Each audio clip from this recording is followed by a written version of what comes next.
भाव भगति जागीरी पाऊं तीनों बातां सरसी। भाव भगति जागीरी पाऊं तीनों बातां सरसी। तीनों बातां सरसी, तीनों बातां सरसी। मन चाकर राखो जी, मन चाकर राखो जी। हाँ जी चाकर राखो जी, मन चाकर राखो जी। जो राजस्थान वाले यहाँ बैठे हैं, राजपूताने के जितने लोग बैठे हैं उनको पता है, मारवाड़ों को, अग्रवालों को, गोयल सबको पता होगा, है ना, ये मन्ने किसको कहते और तन्ने किसको कहते हैं ना। तन्ने माने तू, मन्ने माने मैं। मन्ने चाकर राखो जी, मन्ने चाकर राखो जी, मन्ने चाकर राखो जी, मन्ने चाकर राखो जी। चाकर राखो, चाकर राखो, चाकर राखो, चाकर राखो, चाकर राखो जी, चाकर राखो जी।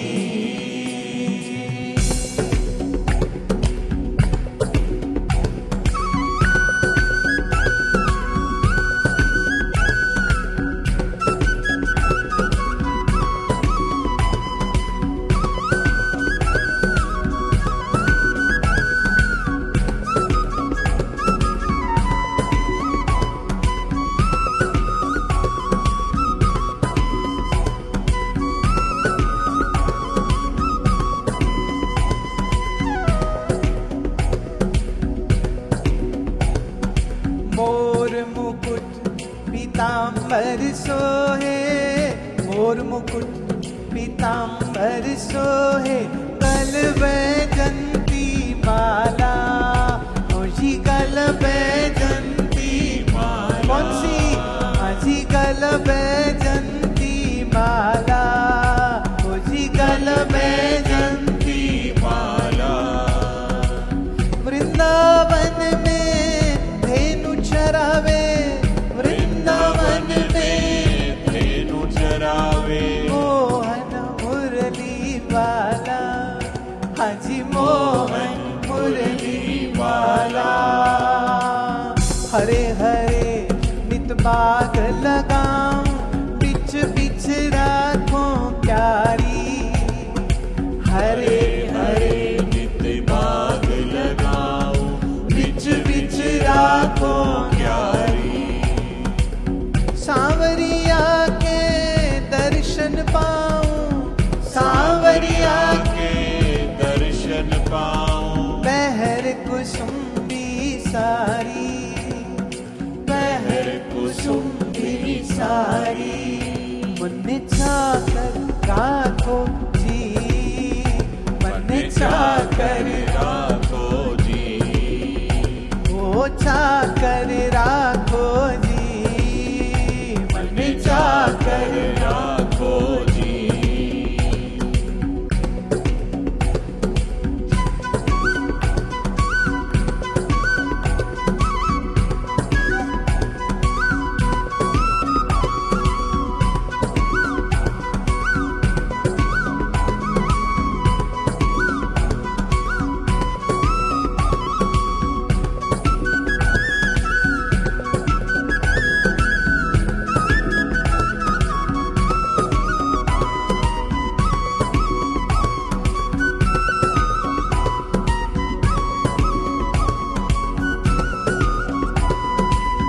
जोगी आया जोग करने को, तप करने सन्यासी। हाँ जोगी आया योग करने को, तप करने सन्यासी। हरि भजन को साधु आया, हरि भजन को साधु आया। वृंदावन के वाला।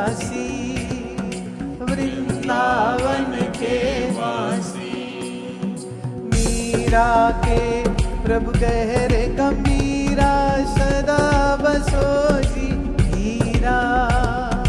मीरा के प्रभु गहरे गंभीरा सदा बसो जी मीरा। आधी रात प्रभु दर्शन दीने, आधी रात प्रभु दर्शन दीने, प्रेम नदी के तीरा, प्रेम नदी के तीरा। जाकर राखो जी, हाँ जाकर राखो जी, जाकर राखो, जाकर राखो, जाकर राखो, जाकर राखो, जाकर राखो जी, गिरधारी जाकर राखो जी, मन जाकर राखो जी, मन जाकर राखो जी, मन जाकर राखो जी, मन जाकर राखो जी।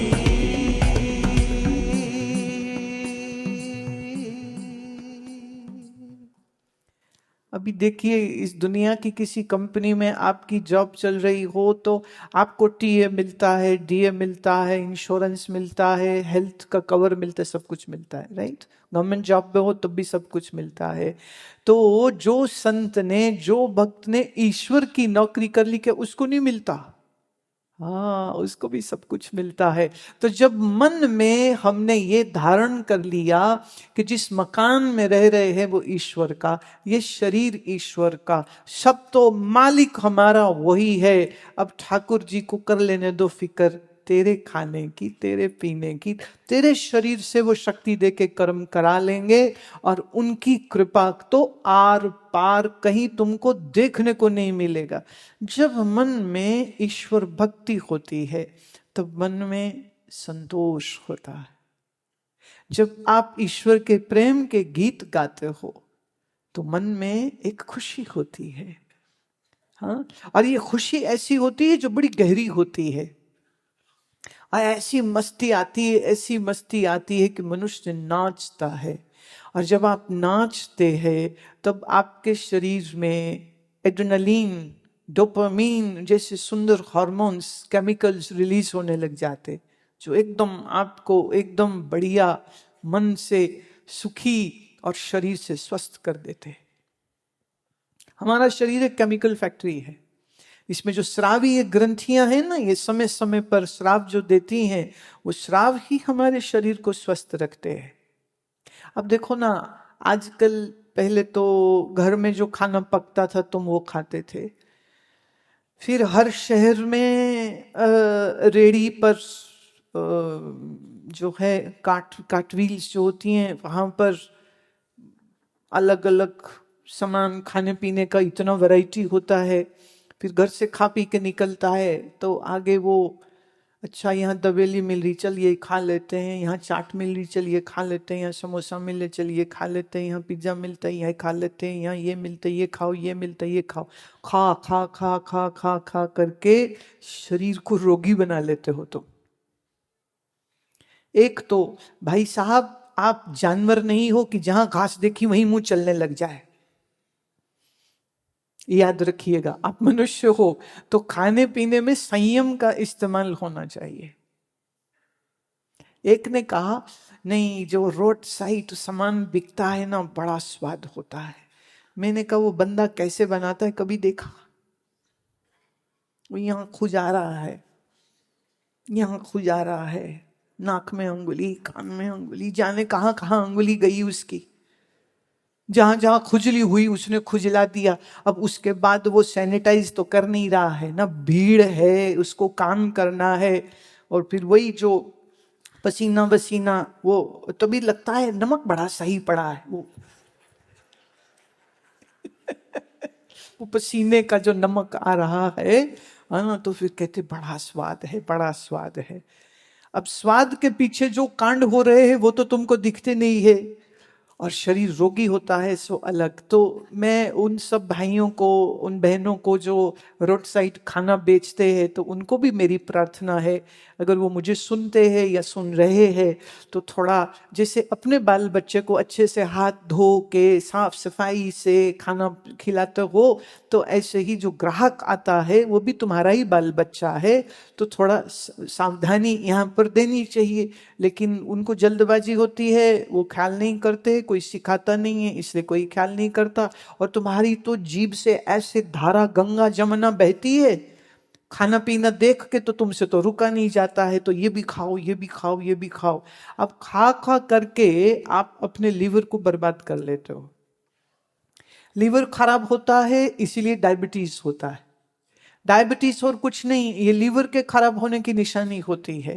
जब लीवर ओवरलोडेड होता है फैट से, वसा से, इसी वजह से आपका पेनक्रियास जो है वो भी फैट आता है, तो जिसकी वजह से डायबिटीज 2 होता है, जिसकी वजह से लीवर डिस्फंक्शंस होते हैं, एलएफटीज खराब हो जाते हैं, और लंबे समय तक लीवर खराब रह जाए तो फाइब्रोसिस और सिरोसिस होता है, और फिर तो सीधे लीवर ट्रांसप्लांट कराना पड़ता है। आज कहीं रायपुर का ही अखबार था जिसमें लिखा था कि शराब पीने के कारण बहुत लोग 30 वर्ष के, 35 वर्ष के अस्पतालों में पहुंच रहे हैं, उनके लीवर खराब हो रहे हैं, और ट्रांसप्लांट अगर कहीं करना पड़ जाए तो 30, 35, 40 लाख रुपए का खर्चा है, आसान नहीं है, और सारी जिंदगी फिर दवाइयाँ खानी पड़ती है ताकि इन्फेक्शन ना हो जाए। इसलिए बाजार का भोजन खाने से पहले 100 दफे सोचिए, क्योंकि जो उस दूषित भोजन से अगर कोई इन्फेक्शन, हेपेटाइटिस अगर आ गया तो बहुत जान के लाले पड़ सकते हैं। तो पहली बात, खाने में अनुशासन होना चाहिए, और जहां तक हो सके बाजार का नहीं खाना चाहिए। और अब घर का भी तुम खाते हो तो क्या उतना व्यायाम करते हो? Let me give you example. अगर तुम 1 चम्मच चीनी खाते हो तो उस चम्मच चीनी में जितनी कैलोरीज है उसको हजम करने के लिए आपको 4 किलोमीटर पैदल चलना चाहिए। समझ रहे हो? 1 चम्मच चीनी 4 किलोमीटर। दिन में कितने कप चाय पीते हो भाई साहब? तो उसको 4 से मल्टीप्लाई कर लो, और नहीं तो चीनी खानी बंद करो। चीनी, गेहूं, चावल, इस 3 चीज से बचना चाहिए जहां तक हो सके। श्री धान्य, और सबसे बढ़िया बात यह है कि हम लोगों ने जब आश्रम में आज से 4 वर्ष पूर्व जब श्री धान्य की बात मैंने करी थी, मिलेट्स की बात करी थी, तो हमने जब मिलेट्स कहा कि मंगा करके दो, तो मालूम कहां से आए थे? तुम्हारे राज्य से, यहीं से आए थे। और यहीं से जो पुराना गेहूं था, जिसको काठियावाड़ी गेहूं या लाल गेहूं कहते हैं, जब हम उस लाल गेहूं की खोज कर रहे थे तब भी हमको कुछ मध्य प्रदेश के गांव थे और कुछ यहाँ छत्तीसगढ़ के इलाके थे जहां पर ये वाला गेहूं और श्रीधन्य उगता है। तुम तो ऐसे प्रदेश में रहते हो जहां इतना बढ़िया श्रीधन्य उगता है, उसको छोड़ करके आप मैदा और मैदे की बनी ये जितनी भी सामान होती है, चाहे वो नूडल हो, चाहे वो पिज्ज़ा हो, चाहे वो बर्गर हो, जो भी मैदे का सामान है और रिफाइंड ऑयल का जो भी सामान है, वो शरीर को रोगी करता है। तो मेरा निवेदन है, भोजन बहुत समझदारी से करना चाहिए, नहीं तो आपका भोजन ही आपके शरीर को रोगी कर देगा। दूसरी बात मैं ये कहना चाहती हूँ, जब आप भोजन, मैं ये नहीं कह रही कि खाओ मत, मैं ये नहीं कह रही तुम पूरी कचौड़ी मत खाओ, खाओ, पर घर के देसी घी या घर के सरसों के तेल में बनी हुई खाइए, वो लाभ देगी, स्वाद भी है, लाभ भी है। तो जितने माताजी लोग बैठे हैं, ये सिर्फ इन्हीं की जिम्मेदारी नहीं है, जितने भाई लोग बैठे हैं यूट्यूब से वो भी सीख सकते हैं कि कचौड़ी कैसे बनती है और पूड़ी कैसे बनती है। किसी दिन अपनी श्री पत्नी को बैठाओ, देवी तू बैठ, आज हम पकाते हैं। किसी दिन उसको भी तो मौका मिलना चाहिए ना, वो सारा समय पकाती है, सबकी सेवा करती, कभी कभी उसको भी तो लाइक अ क्वीन, एक रानी की एक फीलिंग उसको भी तो देनी चाहिए ना, उसका भी तो अधिकार है। जिस घर में स्त्री प्रसन्न होती है उस घर में बहुत बरकत होती है, ये याद रखना। जिस घर में स्त्री को अपमानित किया जाता है, मारा पीटा जाता है, सताया जाता है, उस घर में लक्ष्मी जी ज्यादा दिन वास नहीं करने वाली है। इसलिए बहुत ध्यान दीजिएगा, आपकी पत्नी, आपकी माता, आपकी बेटी, आपकी बहन, चारों के प्रति आपका व्यवहार बहुत सुंदर होना चाहिए। तो जब अच्छा भोजन खाते हो तो इस भोजन को पचाने लायक या तो फिर 5-10 किलोमीटर की सैर रोज करो, या तो आसन 1 घंटे रोज करो। और उसका एक आसान तरीका और बताती हूँ। जैसे कल भजन गाते गाते में तुम लोग नाचने लग गए, तो मैं कहूँगी रोज एक समय पर संकीर्तन करो और संकीर्तन करते हुए खूब नाचो। ये जितना पसीना, तो समोसे कचौड़ियां सब पसीने से निकल जाएंगी, तुम्हारे लीवर पर कोई बोझ नहीं आएगा। खाने में दोष नहीं है, उसको ठीक पचाओ, नहीं तो दोष आता है। अब हमारे कर्म अनुसार जीवन में जो सुख आते हैं, जो दुख आते हैं, उनको तुम रोक नहीं सकते हो, वो तो आएंगे। कौन चाहता है हार हो, कौन चाहता है पराजय हो, कौन चाहता है बिजनेस में नुकसान हो, पर हो जाएगा। नहीं होगा, हो जाता है। कौन चाहता है शरीर रोगी हो, पर हो जाता है। कौन चाहता है अपने नाराज हो जाए, कभी कभी हो जाते हैं। ऐसे में क्या करे, ऐसे में मन को धीर बना करके रखे, अपने श्रेष्ठ कर्म से अपने विश्वास को ना हटाए, और बहुत अच्छी और भली भांति प्रकार से ईश्वर स्मरण करते हुए भगवान मेरे संगी साथी सहायक हैं, ये विश्वास रखते हुए अपने नित्य और सत्य कर्म को करते जाइए। ये काल का पहिया है, आज दुख दे रहा है, यही काल चक्र तुम्हें सुख देगा। पर जब सुख आए तब भी, जब दुख आए तब भी ईश्वर स्मरण नहीं छूटना चाहिए। अगर ईश्वर स्मरण बना रहा तो दुख भारी नहीं लगेगा। एक भक्त के जीवन में जब दुख आता है तो वो कहता है, अच्छा प्रभु, जरूर मेरे मन में कोई बेईमानी, कोई अभिमान आया होगा, तो मुझे ठीक करने के लिए तुमने दुख भेजा। जब जीवन में सुख ज्यादा हो जाए ना, तो अजीब अजीब दोस्त आ जाते। पैसा आता है ना, तो दोस्त आते हैं, चलो पार्टी करते, चलो पार्टी करते, चलो पार्टी करते।